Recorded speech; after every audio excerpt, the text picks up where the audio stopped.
नमस्कार, धर्म ज्ञान में आप सभी का स्वागत है और मैं हूं आपके साथ कविता राणा। जब जब हमारे देश में महर्षि वाल्मीकि द्वारा लिखी रामायण को राष्ट्र धर्म ग्रंथ घोषित किए जाने की मांग उठती है, तब तब इसे सांप्रदायिकता के चश्मे से देखा जाता है।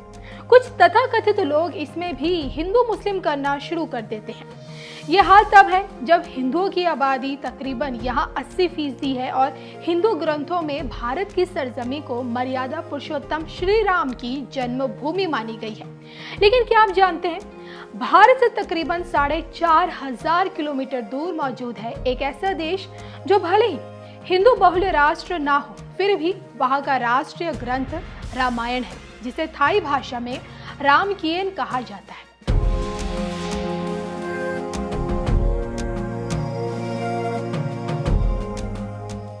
आपने ठीक समझा, हमारा इशारा कहीं और नहीं बल्कि थाईलैंड की तरफ है, जहां बौद्ध धर्म मानने वालों का बोलबाला है। जहां की तकरीबन 95% आबादी बुद्धिस्ट है, तो वहीं 1% से भी कम हिंदू लोग हैं। फिर भी देश के चप्पे चप्पे पर हिंदू देवी देवताओं के प्रतीक आपको आसानी से मिल जाएंगे। बौद्ध मंदिरों में ब्रह्मा विष्णु और महेश की मूर्तियां मिल जाएंगी। बैंकॉक से 80 किलोमीटर दूर आपको भगवान श्री राम की अयोध्या मिल जाएगी और जिस गरुड़ को भगवान विष्णु का प्रतीक माना गया है, वो आपको थाईलैंड के राष्ट्रीय चिन्ह के तौर पर दिख जाएगा। ऐसे में सवाल उठते हैं कि आखिर क्यों थाईलैंड में रामायण को पूजा जाता है?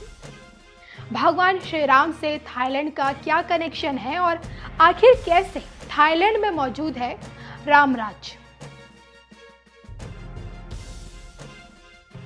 असल में बौद्ध होने के बावजूद थाईलैंड के लोग अपने राजा को राम का वंशज मानते हैं, और जो कि गरुड़ भगवान विष्णु का वाहन है, जिनके स्वरूप श्री राम है। और इसी भावना का सम्मान करते हुए थाईलैंड ने गरुड़ को अपना राष्ट्रीय प्रतीक चुना। यहाँ तक कि थाई संसद के सामने गरुड़ भी बना हुआ है।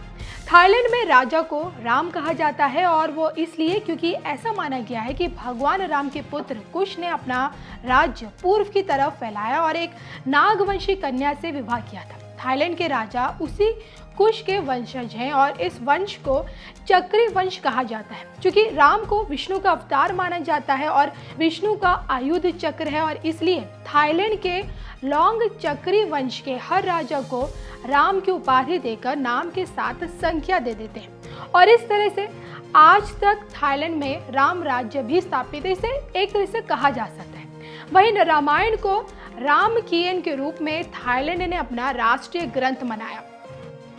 रामायण में मौजूद ज्यादातर किरदारों को थाईलैंड में अलग अलग नाम से जाना जाता है, जैसे लक्ष्मण को लख, बाली को पाली, सुग्रीव को सुकीप कहा जाता है और विभीषण को विपेक। और यहाँ तक कि थाईलैंड के स्वर्ण भूमि हवाई अड्डे में बना समुद्र मंथन का दृश्य भी हिंदू धर्म को दर्शाता है। ऐसे में कहना गलत नहीं होगा कि भले ही थाईलैंड की बहुसंख्यक आबादी बौद्ध हो, लेकिन संस्कृति में हिंदू धर्म झलकता है। कण कण में भगवान श्री राम बसते हैं। बौद्ध और हिंदू धर्म के मिश्रण से बना है थाईलैंड।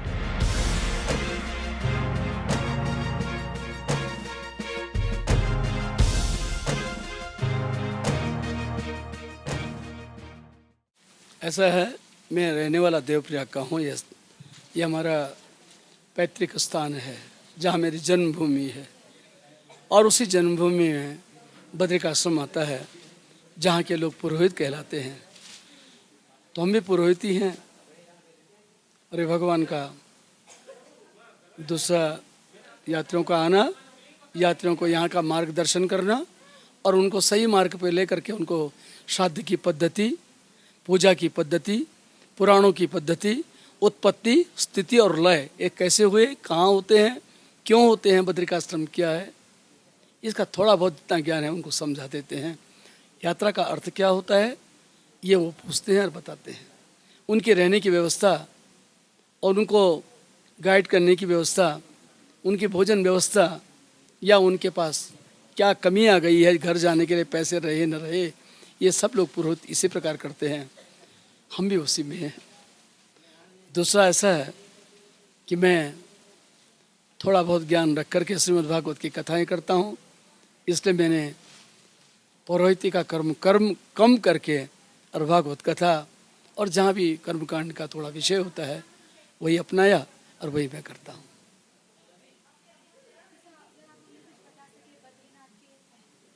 हाँ, बद्रिक आश्रम के महत्व के बारे में मैं बताता हूँ। देखिए, ऐसा है, हमारे पूरे भारतवर्ष में 12 ज्योतिर्लिंग है।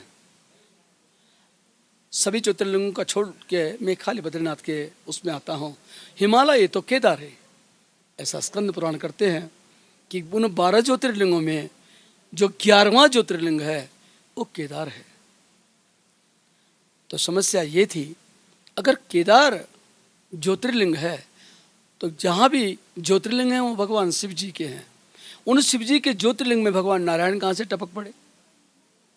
और फिर लिखा, वैकुंठो अष्टम साक्षात श्रेष्ठो बद्रिकाश्रम। इन भू वैकुंठों में भी कोई वैकुंठ है तो बद्रिकाश्रम है। उन्होंने केदार को नहीं बोला। ऐसा क्यों हुआ, उसका थोड़ा सा आपको हम वर्णन कर देते हैं। पहला तो ये है, ये भूमि भगवान शिव जी की थी और देवताओं की ये प्रार्थना हुई, हे नारायण, सतयुग में आपके दर्शन हुए तो चतुर्भुज रूप में हुए। त्रेता युग आया तो फिर भगवान का रामावतार हुआ। छोटे अन्य अंश अवतार, कला अवतार, युगावतार बहुत हुए, लेकिन छोटे हुए, उनमें रामावतार सबसे बड़ा था। रामावतार अगर हो गया तो त्रेता में जिन लोगों ने जन्म लिया होगा उन्होंने भगवान श्री राम को देखा। त्रेता भी गया, तब आया द्वापर। तो द्वापर में लिखते हैं भागवतकार कि कृष्णस्तु भगवान स्वयं। प्रथम स्कंद के दूसरे अध्याय में वर्णन आता है कि भगवान कृष्ण जो हुए वे संपूर्ण कलाओं से हुए, 16 कलाओं के साथ हुए, पूरे भगवान के पूर्ण अवतार थे। तो द्वापर में जितने भी उन्होंने काम किए होंगे उसके बारे में लिखते हैं। एक श्लोक श्रीमद् भागवत के 11वें स्कंद के 4थे अध्याय में आता है, जहाँ पे लिखा है, नक्षत्रयाम कृतगाम चतुर्सप्त कृतो रामस्तो है गय कुलाप्य वर्गवग्नि सोब्धिम वंद दशवक्र महंस लंकम सीतापतिर जयति लोकमलग्न कीर्ति। मतलब सत्युग का अंत आया तो महाराज परशुराम जी ने पूरी पृथ्वी नक्षत्रयाम कर दी, बिना नक्षत्रों के कर दी। 21 बार उनका विध्वंस किया। इस प्रकार सत्युग गुजर गया। त्रेता आया तो भूमि लिखते हैं, सुब्धिम बभंत, भगवान नारायण स्वयं जो रामावतार लेके आए थे, उन्होंने अवधि में समुद्र के ऊपर श्वेत बांधा, पल्लीपार गए और राक्षसों का विध्वंस करके रावण का विनाश कर दिया। उनकी अलगन निष्कपट कीर्ति आज भी फैली है। ऐसा आया त्रेता। अब आया द्वापर, तो भूमिर भरावतरणाय यदोस्वजन्म जातक करिष्यति शूरैरपि दुष्कराणि। देवताओं ने भी जिस कार्य को नहीं किया वो काम भगवान कृष्ण ने किया। ऐसा द्वापर आया। अब लिखते हैं, जब 3 युग तक दर्शन हो गया, 4था युग आने का है, तो लिखा है उसमें कि बदिर्विमोहयति यज्ञ कृतो ददर्घन। जब ऐसा कलयुग आएगा जिसमें कोई भी अच्छी तरह बात न कर सके, उल्टे उल्टे काम होंगे, तो भगवान का फिर अवतार होगा और वो भूमि का भार उतार देंगे। लेकिन जब होगा तब होगा, तो देवताओं का यही प्रश्न था, जब होगा कल के अवतार तब होगा, तब तक तो आधा संसार समाप्त हो जाएगा।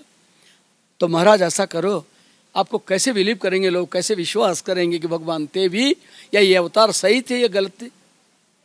उनकी बात को सुन करके भगवान यही सोचने लगे, ए देवताओं, समय आएगा मेरा भूमि पर अवतार होगा और वहां आप मेरे को देखोगे। तो सतयुग में जो पहला अवतार हुआ नर नारायण अवतार, परंपराओं गत में वो 4था अवतार है, वही नर नारायण अवतार यहाँ आया तब के लिए। तो वो नर नारायण अवतार इस ढंग से था कि जितने भी अवतार आज तक हुए सब चले गए, लेकिन नर नारायण अवतार भगवान का जो हुआ वो आज भी है।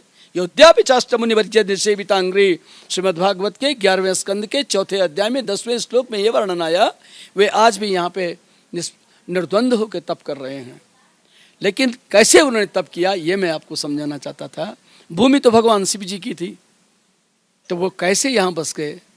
उन्होंने देवताओं से कह भी दिया कि कलयुग में ऐसा धाम बनेगा जो साक्षात वैकुंठ होगा, उसका नाम बद्रिक आश्रम होगा।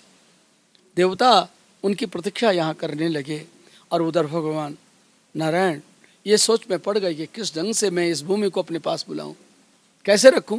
भूमि हमारी नहीं, ये तो भगवान शिव जी की है। अब शिव जी की भूमि में हम जबरदस्ती जाएंगे ये भी नहीं हो सकता, उनका नाम खराब हो जाए ये भी नहीं कर सकते। तब रास्ता था कि मैं तप करूं। गंगा जी के किनारे बैठ करके भगवान नारायण जो थे तप कर रहे थे, सोच रहे थे रात भर क्या होगा। क्या देखा, प्रभात जैसे ही हुआ, अर्ली मॉर्निंग जिसको बोलते हैं अपने 3 बजे और 4 बजे का जो समय होता है, उस समय भगवान शंकर जी अपनी पत्नी के साथ स्नान के लिए आए। और जैसे ही स्नान के लिए गए, शिव जी तो चले गए, पार्वती धीरे धीरे चल रही थी। भगवान को उसी वक्त